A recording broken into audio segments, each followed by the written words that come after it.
അപ്പോസ്തലനായ പൗലോസ് കൊരിന്ത്യർക്ക് എഴുതിയ 2-ാം ലേഖനം 1-ാം അധ്യായം 1 മുതലുള്ള വാക്യങ്ങൾ.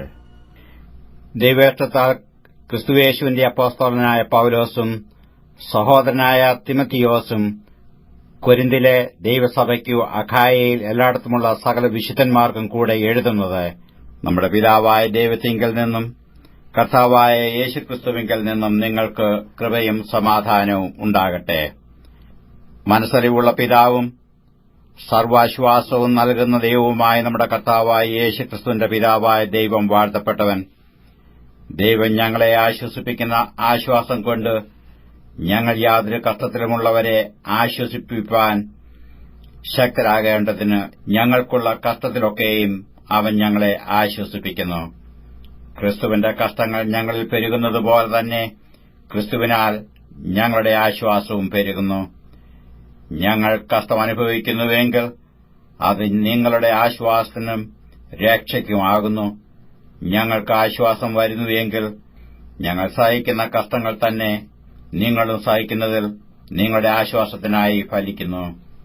നിങ്ങൾ കഷ്ടങ്ങൾക്ക് കൂട്ടാളികളാകുന്നതുപോലെ ആശ്വാസത്തിനും കൂട്ടാളികൾ എന്നറിയുകയാൽ നിങ്ങൾക്കുവേണ്ടി ഞങ്ങളുടെ പ്രത്യാശ ഉറപ്പുള്ളത് തന്നെ.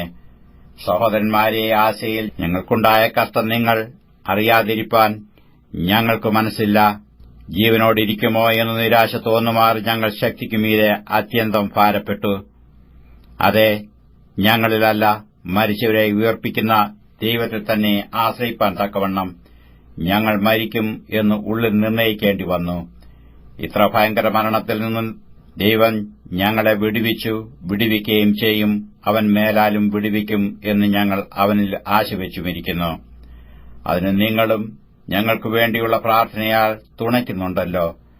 അങ്ങനെ പലർ മുഖാന്തരം ഞങ്ങൾക്ക് കിട്ടിയ കൃപയ്ക്കു വേണ്ടി പലരാലും ഞങ്ങൾ നിമിത്തം സ്തോത്രം ഉണ്ടാകുവാനിടവരും.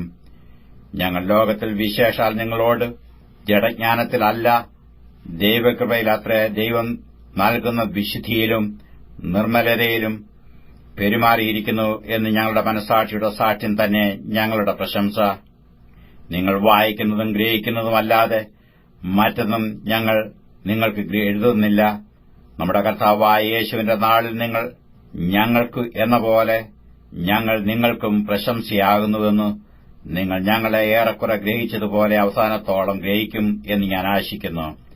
ഇങ്ങനെ ഉറച്ചിട്ട് നിങ്ങൾ രണ്ടാമതൊരു അനുഗ്രഹം ഉണ്ടാകണമെന്ന് വെച്ച് മുമ്പേ നിങ്ങളുടെ അടുക്കൽ വരുവാനും ആ വഴിയായി മക്കെദോന്യയ്ക്ക് പോയി പിന്നെയും മക്കെദോന്യയിൽ നിന്ന് നിങ്ങളുടെ അടുക്കൽ വരുവാനും നിങ്ങളാൽ യഹൂദയിലേക്ക് യാത്ര അയക്കപ്പെടുവാനും ഞാൻ വിചാരിച്ചിരുന്നു. ഇങ്ങനെ വിചാരിച്ചത് ഞാൻ ചാബല്യം കാണിച്ചുവോ? അല്ലെങ്കിൽ എന്റെ വാക്ക് ഉവ്വ് ഉവ്വ്, ഇല്ല ഇല്ല എന്ന് ആകുവാൻ തക്കവണ്ണം എന്റെ നിരൂപണം ജഡീക നിരൂപണമോ? നിങ്ങളോടുള്ള ഞങ്ങളുടെ വചനം ഒരിക്കൽ ഉവ്വ് എന്നും മറ്റൊരിക്കൽ ഇല്ല എന്നും ആയിരുന്നില്ല എന്നതിന് വിശ്വസ്തനായ ദൈവം സാക്ഷി. ഞാനും സിൽവാനോസും തിമത്തിയോസും നിങ്ങളുടെ ഇടയിൽ പ്രസംഗിച്ച ദൈവപുത്രനായ യേശുക്രിസ്തു ഒരിക്കൽ ഉവ്വ് എന്നും മറ്റൊരിക്കൽ ഇല്ല എന്നും ആയിരുന്നില്ല. അവനിൽ ഉവ്വ് എന്നത്രയുള്ളൂ. ദൈവത്തിന്റെ വാഗ്ദത്തങ്ങൾ എത്രയുണ്ടെങ്കിലും അവനിൽ ഉവ്വ് എന്നത്രേ. അതുകൊണ്ട് ഞങ്ങളാൽ ദൈവത്തിന് മഹത്വം ഉണ്ടാകുമാറ് അവനിൽ ആമേൻ എന്നും തന്നെ. ഞങ്ങളെ നിങ്ങളോടുകൂടെ ക്രിസ്തുവിൽ ഉറപ്പിക്കുന്നതും നമ്മെ അഭിഷേകം ചെയ്തതും ദൈവമല്ലോ. അവൻ നമ്മെ മുദ്രയിട്ടും ആത്മാവെന്ന അച്ചാരം നമ്മുടെ ഹൃദയങ്ങളിൽ തന്നുമിരിക്കുന്നു. എന്നാണ് നിങ്ങളെ ആദരിച്ചിട്ടത്രേ ഞാൻ ഇതുവരെ കൊരിന്തിൽ വരാഞ്ഞത്. അതിന് ദൈവം സാക്ഷി. നിങ്ങളുടെ വിശ്വാസത്തിന്മേൽ ഞങ്ങൾ കർത്തൃത്വം ഉള്ളവരെന്നല്ല, നിങ്ങളുടെ സന്തോഷത്തിനും ഞങ്ങൾ സഹായികളത്രേ. വിശ്വാസം സംബന്ധമായി നിങ്ങൾ ഉറച്ചു നിൽക്കുന്നുവല്ലോ.